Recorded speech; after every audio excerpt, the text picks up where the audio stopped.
আয়োজক দেশ হিসেবে বেসিক্যালি আমাদের মূল্যায়নটা আমরা নিজেরা না করার থেকে আমি কাবার প্রেসিডেন্টের একটা শুনেছি যে তোমার কি বিষয় বা তুমি কি মনে করছো, দে আর ভেরি স্যাটিসফাইড আমাদের আয়োজন নিয়ে।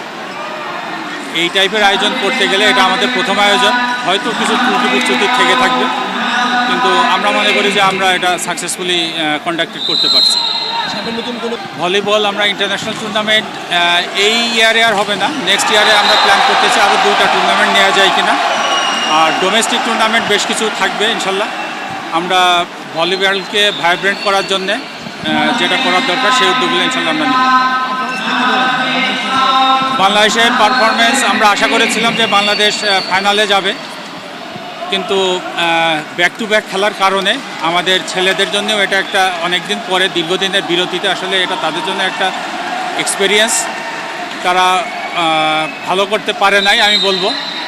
এখান থেকে আমরা আমাদের ছেলেরা বা আমরা যে শিক্ষাটা আমরা নিব বা যে টেকনিক্যাল জিনিসগুলো আমরা শিখেছি এটা ভবিষ্যতে ডেফিনেটলি আমাদের কাজে লাগবে, ভবিষ্যতে নিশ্চয়ই আমরা অনেক ভালো করব। আমরা ক্যাম্প চলমান রাখবো, কারণ সাব গেমস পর্যন্ত আমাদের এই ক্যাম্পটাই আমরা কন্টিনিউ করার আমাদের প্ল্যান আছে।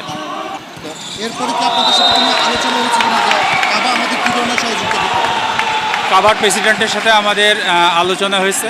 আমরা কাভা, এবিসি এবং এফআইবিবি থেকে আমরা টেকনিক্যাল সাপোর্ট তারা আমাদেরকে সর্বোচ্চ দেবে যেটা যা লাগে, এবং তারা বাংলাদেশকে একটা প্রায়োরিটি লিস্টে রাখবে ইনশাল্লাহ। আমরা জাপানের একটা মেয়েকে আমরা পেয়েছি যেটা আমাদের অরিজিন, তার সাথে আমাদের কথাবার্তা হচ্ছে। আমাদের মেয়ে টিমের জন্য হয়তো তাকে আমরা ইনক্লুড করতে পারি।